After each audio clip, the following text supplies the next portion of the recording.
Hi everyone from Madrid and the tail end of the ADM Working Group. I'm Henry Coles and I look after airline distribution standards for IATA. And I'm David Smith, and I look after strategy for distributed data for ATPCO. And Henry and myself are here with you today to talk about agency debit memos, or ADMs as we'll refer to them. And that will be particularly around those tricky ones for reissues and refunds. Now, as you may know, ATPCO is an industry provider of technology and data, and as an airline-owned company, we have the majority of fare and fare-related data for the industry today.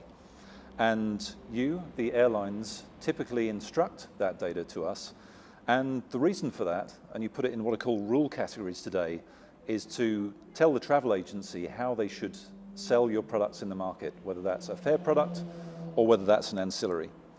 Now, an ADM occurs when there's some disagreement over the application of those rules between the travel agency and you, the airline.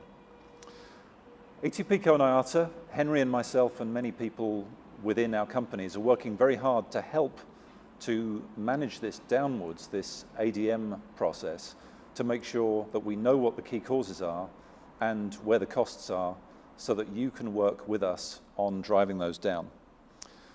So I'd like to turn it over to Henry and just ask Henry, from an IATA perspective, if perhaps you can tell us about these agency debit memos and costs. Absolutely. So ADMs are a simple and long-established tool we have in the industry. They relate to the collection of funds from travel agents when a travel agent is issuing tickets on behalf of an airline. So that's the airline we would refer to as the plating carrier or the validating carrier. And basically, if a travel agent does not apply a correct fare or does not apply rules correctly, the airline can use the ADM to correct the amount of revenue that they would have received. So there's some issues that may occur at the time a ticket is originally issued, but there's also some problems that might occur in after-sales transactions. So David's mentioned exchanges or refunds. And these exchanges or refunds could involve penalties or rules that are especially complicated. It's important to note that ADMs are a pure cost for the industry. So even though they're just a recovery of revenue, they're expensive for airlines to issue, and they can be expensive and complicated for agents to assess and to process. There's often disputes around ADMs. There's often inconsistent information. And basically, it costs everyone a lot of money to process ADMs, and no one tends to win. So, David, perhaps back to you. What do you think are some of the main problems we have with exchanges and refunds specifically? Yeah, thanks, Henry. So at this point, I'm going to ask you to remember a few numbers here, because I mentioned these rule categories, or essentially how you segment your rules for your product. And we're going to talk about the ones for reissues and refunds today. So there are two of these rule categories that are what we might call touchless or automated. And those are category 31, voluntary changes, and category 33, which is voluntary refunds. On top of that, you as an airline can instruct those rules through category 16, which is a manual category. It's processed by systems today, but most of it is text, which means that, of course, there is data in there that might not be in your automated information that goes out to systems. So please remember those three rule categories that I've mentioned to you. Now I want you to remember number 4. There are 4 companies in the supply chain which can cause this disconnect to occur and for ADMs to happen in the market.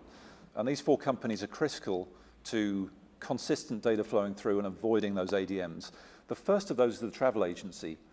Critical, of course, because they are applying the rules that you, the airline, have instructed in selling your product.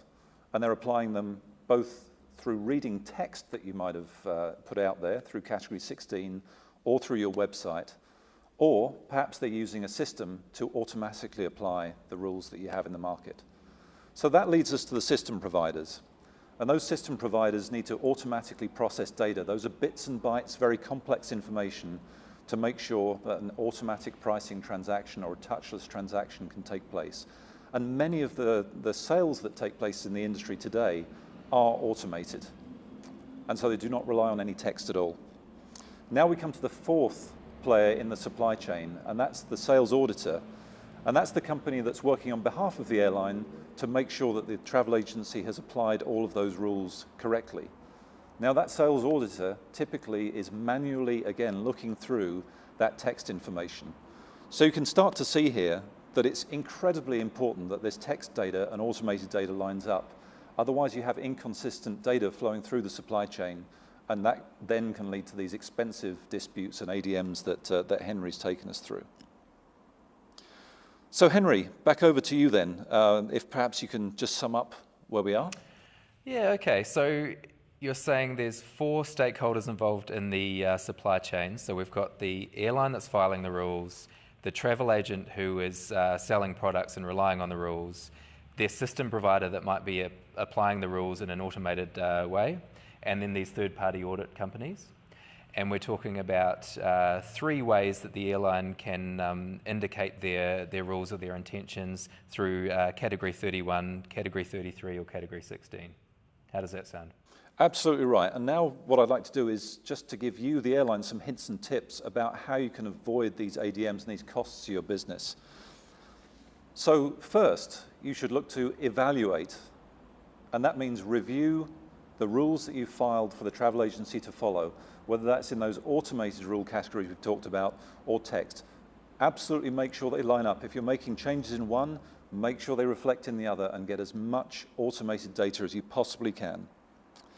Secondly, equip your sales audit providers with the right information to be able to raise ADMs in the right way and not to raise ADMs for issues that the travel agency could never have foreseen in the first place.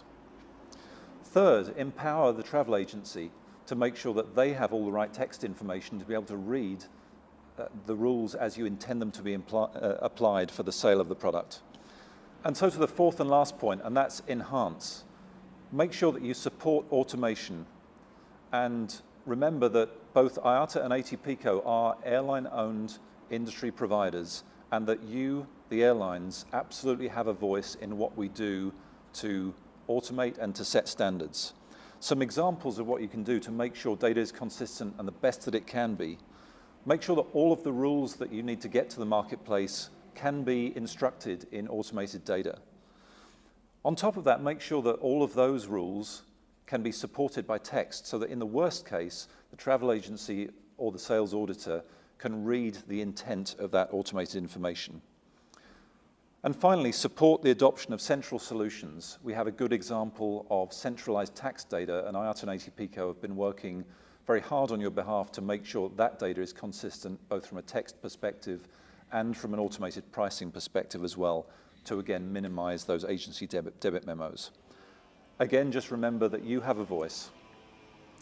I would like to say that if you do want to get in touch with either of us about these issues today, either because you have some good examples for us or you do have some ideas about enhancement and automation, then please do get in touch with Henry or myself on the email addresses that you're about to see at the end of this clip.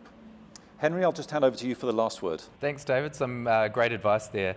So please, if you have an interest in this subject, do visit the ADM Working Group website on the IATA webpage. The address is on the screen. And of course, you're most welcome to contact David and I at any time.